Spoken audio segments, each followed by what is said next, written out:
Hello everybody, and how are we all doing there? So this is the second video in my vlog series, so hopefully you've seen the first one by now regarding Creative Writing Heals Free. If you haven't, then please feel free to have a quick look, but if you don't worry if you haven't, feel free to stick around for this one.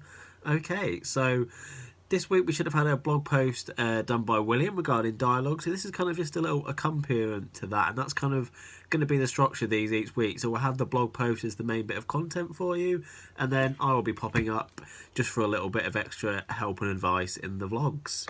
So with it being dialogue this week, one thing I wanted to focus on was dialogue tags and just sort of talking a little bit about that, and some people are sort of unsure whether or not how frequently they should be using those. So dialogue tags basically come after the line of dialogue and they denote who it is that is speaking the dialogue to the reader.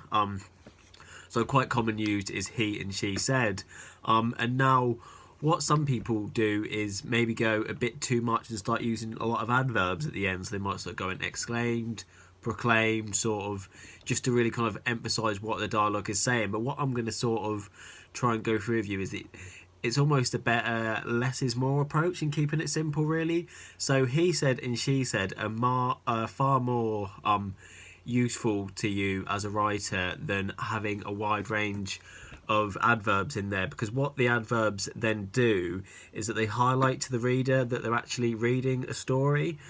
So you kind of want the dialogue tags to be invisible. So the main sort of things you want to be going for is asked, so he, they asked, she said.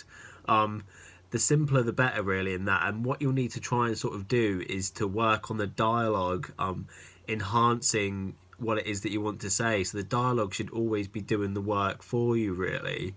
So this week for Creative Writing Heals Free, just kind of bear that in mind. You just really try and challenge yourself when you're writing your pieces and you come to a bit of dialogue, to really try and emphasize what you're trying to say with the words on the page, rather than sort of put in a dialogue tag at the end to do that for you. Sort of the main purposes that you need to be just using for your dialogue tags are: it needs to identify the speaker, it needs to sort of avoid confusion for the reader. You know, if you've got a big set of dialogue, a big chunk, and you've not got any tag there to show who it is that's speaking, that's going to become quite confusing for the reader, and then they're going to be drawing attention and spend a lot of time, a lot of work in trying to work out who that is.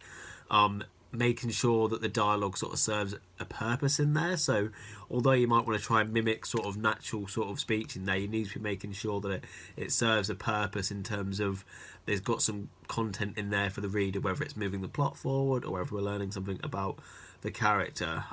So the main just sort of takeaway from this, guys, is just to try and keep it simple. So just remember, when you're sitting down to do your writing this week, in that he said, she said, they asked, those ones are more than enough. You can use sort of exclaim, but use it very sporadically. Really sort of stop yourself if you feel like you're going to do that and say, does this necessarily need to be in there? And if it does, you know, you can use it sort of sporadically throughout. It's not a don't ever use them at all, but it's just to try and work on getting your dialogue to do it for you. And sometimes to read the bits of dialogue out loud, it can be quite helpful as well. So if you read that out loud to yourself, or even better if you can get someone else to read that to you, and then see if it's coming across in there what you want the dialogue to do. And if you don't feel like it's doing that, then have a go back and really sort of challenge yourself to have a go with that. Right, guys, it's been great to see you all again. Just remember, there's nothing a cup of tea can't sort out, and I shall see you all next week.